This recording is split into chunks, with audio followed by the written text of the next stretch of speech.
मेदिनीनगर नगर निगम क्षेत्र में चुनाव की सरगर्मी बढ़ी हुई है। शहर की सरकार चुनने के लिए लोग उत्साहित हैं। इस वक्त हम मेदिनीनगर में हैं। कचहरी परिसर में हमारी मौजूदगी है और यहाँ के लोगों से जानेंगे क्या है चुनावी मिजाज और इस बार लोग कैसा प्रत्याशी चाहते हैं, कौन दावेदार है, यहाँ की समस्याएं क्या क्या हैं। लोगों से सीधे जुड़ेंगे। इस बार मेदिनीनगर नगर निगम क्षेत्र में क्या समस्याएं हैं, बतौर वोटर क्या देखते हैं, यहाँ कौन सी समस्याएं ज्वलंत हैं? समस्या तो बहुत है। आपका नगर निगम में जैसे रोड का मती है, नाली नहीं बन पाया है, लाइट का प्रॉब्लम है और समस्या है जैसे नगर निगम जिस समय बना था अपना, तो नगर निगम सिर्फ ही शहर ही नहीं, नगर निगम में मान लीजिए सिंगरा था, आती है, जो सब जो अगल बगल जो ग्रामीण क्षेत्र जो है अपना, वो एक्चुअली वो सब में विकास नहीं हो पाया। इस तरीके की विकास होना चाहिए था। जो फंडिंग मान लीजिए जो यहाँ नगर निगम में मिला उस अनुपात में विकास नहीं हो पाया और क्षेत्र में बहुत समस्या है, समस्या है, हो ही नहीं पाया। अभी ये मान लीजिए यहाँ भी जो कैंडिडेट अभी जो चुनाव जो लड़ रहे हैं, तो 11 प्रत्याशी इस बार चुनावी मैदान में हैं। बतौर जनता, बतौर पब्लिक, आप लोग किस तरह की प्रत्याशी चाहते हैं, किस तरह से काम होना चाहिए? हम लोग तो भाई पढ़ा लिखा चाहते हैं कि पढ़ा लिखा हो, नगर निगम हो अपना और जानकारी हो, नगर निगम के बारे में जानकारी हो। हम लोग अभी तक 11 प्रत्याशी में सबसे अच्छा प्रत्याशी नर्मदा त्रिपाठी आई है, पढ़ी लिखी है, लॉ भी की है अपना और जानकारी भी है, नगर निगम से लेके ये सब जानकारी भी है और उसका विरासत में भी राजनीति मिला है अपना। इनके फादर भी भाई लीडरशिप अपना रह चुके अपना, एक एक चीज जो जानकारी है वो अभी तक जो इतनी प्रत्याशी 11 प्रत्याशी में आपको 3500 वार्ड जो है, एक एक जगह जो है क्या समस्या है वो एक एक चीज जो है अपना वो आकलन करके बैठ गई है। हम तो चाहेंगे कि अपने नर्मदा त्रिपाठी ही अपना मेयर में बैठे ताकि डाल्टनगंज के लिए जो है यहाँ का विकास 3500, ये एक वार्ड नहीं 3500 वार्ड में विकास हो।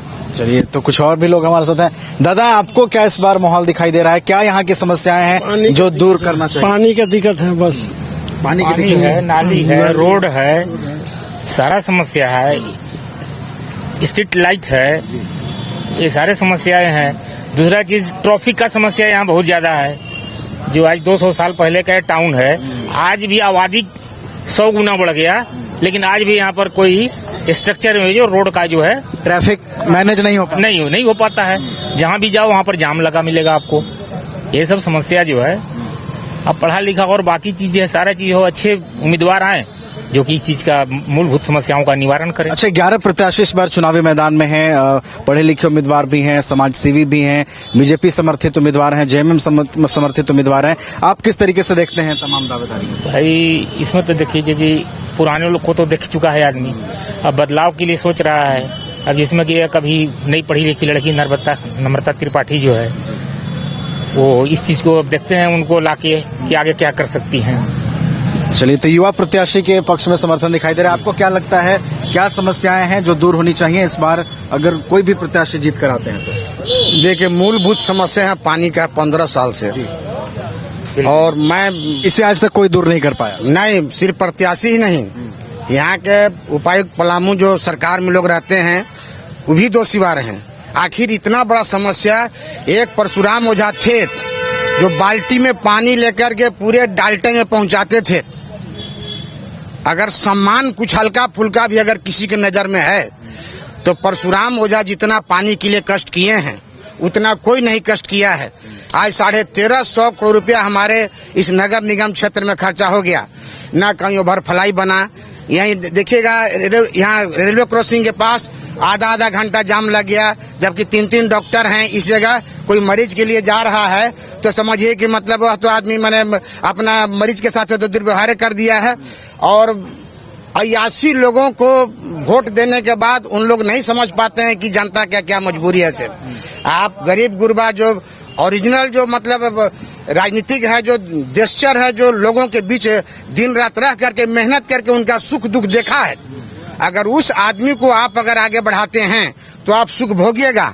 अन्यथा अगर आप राजसी प्रवृत्ति में ला करके कोई अगर वोट देते हैं तो आपका जो समस्या है वो लगा ही रहेगा। आप वोट के लिए राजनीति नहीं कर रहे हैं, आप अपने लिए राजनीति कर रहे हैं, जात का राजनीति कभी कर रहे हैं, कभी कुछ का राजनीति कर रहे हैं। अगर आपको सही में पानी का दिक्कत है, ओवरफ्लाई का दिक्कत है और बीमारी का दिक्कत है, हॉस्पिटल साफ सुथरा दिक्कत है, हॉस्पिटल में 2 नंबर का दवाई नहीं चले, तो आपको सजग प्रत्याशी को जिताना को, चूंकि रोड पर रहे, वह एसी में न रहे, वह 50 लाख के कार में न घूरे, वह जनता के बीच 24 घंटे में कम से कम 12 घंटे जनता के बीच में रहे। अगर वह प्रत्याशी है तो हमारा नगर निगम क्षेत्र जागरूक है। यहाँ सभी लोग कलेक्टर माने MA BA सभी लोग हैं, अपने आप समझ रहे हैं कि हमको किसको वोट देना चाहिए से। चलिए, तो जनता सजग प्रत्याशी चाहती है जो उनके क्षेत्र का विकास करे, उनके क्षेत्र की समस्याओं को दूर करे। आपको क्या लगता है इस बार कौन सी समस्याएं यहाँ पर ज्यादा हावी हैं जिसको देखकर वोटर्स इस बार उतरेंगे मैदान में? पीने का पानी एकदम ज्वलंत मुद्दा है। अभी गर्मी आने वाला है, 80% शहर में पानी लोग खरीद के पीता है। दुर्भाग्य है ये मेदिनीनगर। इतने नगर निगम हुए, नगर निकाय हुए, इतने मेयर आए, लेकिन किसी प्रतिष्ठित शहर माना जाता है डाल्टनगंज, लेकिन पानी की एकदम ज्वलंत समस्या है। अभी पानी बिकना शुरू हो गया शहर में, पूरी गर्मी भी नहीं आई है, ठंडा पड़ रहा है, लेकिन पानी की समस्या शुरू है। एकदम ड्राई जोन है 50%। हमारे पलामू मेदिनीनगर में ड्राई जोन है 50% ज्यादा। कहीं पाइपलाइन बिछा है, कहीं कुछ हो रहा है, सरकार के पैसा खर्च हो रही है, आम आदमी का जो है सो कि टैक्स का पैसा बर्बाद हो रहा है। लेकिन समस्या वही है। पानी पाइपलाइन बिछ गया, लेकिन पानी का पता नहीं, पानी कहाँ है पता नहीं। पानी आप व्यवस्था ही नहीं कर रहे हैं तो पाइपलाइन बिछाने से पानी मिल जाएगा आम पब्लिक को? नहीं मिलेगा। इसके लिए प्रशासन, चाहे कोई भी मेयर जीते हैं, हम पढ़े लिखे से मतलब नहीं, अनपढ़ भी बहुत काम करते हैं, लेकिन उसके लिए सजग होना चाहिए। अभी अभी बाबा कहे कि जो रोड पर आम व्यक्ति की तकलीफ को समझे, वैसे मेयर होना चाहिए, महापौर होना चाहिए, वैसे लोगों को ही जनता वोट दें। जो एसी आओ कूलर में न रहें, एसी गाड़ी से न घूमें। हम धूप में हैं तो धूप की तकलीफ धूपे वाला जनता जानेगा, नेता जानेगा, वो एसी वाले नहीं जान पाएंगे लोग। इसलिए एकदम सोच समझ को जनता को वोट करने की जरूरत है कि हमारी आवश्यकता का पूर्ति कौन कर सकता है, वैसे लोगों को ही वोट दें। चलिए, तो इस बार सजग प्रत्याशी का चुनाव जनता करने वाली है। हमारे साथ कुछ और भी लोग हैं। आपको क्या लगता है इस बार यहाँ पर चुनावी मुद्दे क्या हैं, दावेदारी में कौन है और मुकाबले में बाजी कौन मार सकता है, क्या लगता है? सबसे पहले तो आप लोग को, सभी लोग को धन्यवाद कि आप लोग के सबसे बड़ा जो यहाँ समस्या है हम लोग का, जो भी अदर जो आपका नगर निगम में है, बेल्ट जो लिया गया है, 12 लोटा हो, निमिया हो, एक तो होल्डिंग टैक्स भी बहुत है लोगों को, जिसका बाहर भी लोग चुका नहीं पा रहे हैं। पहले जो भी हो तो कम से कम बने जो भी मेयर यहाँ आवे, पानी का तो मूल समस्या है ये है यहाँ पर, क्योंकि लोग पानी खरीद के ही पीती हैं, अभी तक नहीं पहुंच पाया है। उसका टैक्स इसीलिए देता है आदमी कि सारी सुविधाएं उसको मिले, सब चीज मिले।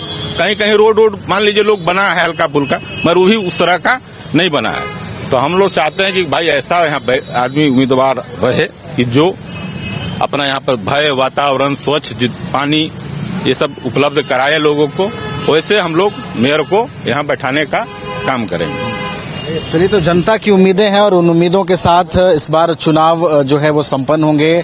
कई ऐसे मुद्दे हैं जो हावी है क्षेत्र में। दादा, ये जो पानी की समस्या की बात लगातार हो रही है कि लंबे समय से यहाँ पानी की समस्या होती रही है, आखिर ये समस्या इतनी यहाँ पर क्यों बनी हुई है और स्थानीय स्तर पर आप लोगों ने पहले कोई पहल या कोशिश नहीं की कि ये समस्या अभी भी वैसी ही बनी हुई है? पलामू का सेकंड नदी कोयल है, अगर इसको बांध करके खाली बांध दिया जाए तो पानी का लेयर अपने आप ऊंचा हो जाएगा और समस्या, जैसे कि आपको अगर देना है तभी तो समस्या निराकरण होगा। आपको देना ही नहीं है, सिंगरा आप लोग नगर निगम में डाल दिए, इतना उसे टैक्स ले रहे हैं, खेती बाड़ी का गांव है, इतना टैक्स, उसको कोई क्या सुविधा सिंगरा वालों को आप दे रहे हैं? जेल कॉलेज वाले की क्या सुविधा दे रहे हैं? आप उससे इतना टैक्स ले रहे हैं, उसको समस्या का आखिर बेचारा कहाँ आवाज उठावे, क्या कहेगा उसको? पानी का समस्या इनको दूर करना होगा। जैसे झारखंड का पानी सब बिहार जाता है, उसी कोयल का पानी बांधे और पूरे डाल्टन का लेयर बना रहेगा और पानी फर्स्ट क्लास के ओरिजिनल झारखंड से बाहर का टंकी का मिस्त्री लावे ये पाइप वाला और वो अपना मशीन से बैठावे पाइप। यहाँ जैसा घर वैसा मशीन बैठता है। हम रंगबाज है तो हमारे में तिरछा हो जाएगा, कोई बढ़िया तो घरों में घुस जाएगा लाइन। नहीं, डिक्टेटरशिप में लाइन बैठावे, टंकी पाइप बैठावे और उसको यही जैसे 5 साल रोड में रहता है कि अगर रोड अगर कमी बेसी हो गया तो ठेकेदार को 5 साल बनाना है। उस तरह से पानी टंकी वाले को भी कहा जाएगा कि 5 साल तक लगातार अगर शहर में आप पानी दीजिएगा तभी आपको भुगतान होगा, जो जितना पानी का टेंडर होगा उतना। यह एग्रीमेंट के बाद ही पानी मिलेगा तो शहर वाले आपको कुछ समझेंगे, न तो अन्यथा सरकार का टैक्स देना है, सिपाही पुलिस लगवा के पीट देना है तो अपना पीट करके टैक्स वसूल लेवे, न तो जनता आपके पक्ष में नहीं है, टैक्स देने के पक्ष में नहीं है। हम देहात के आदमी हैं।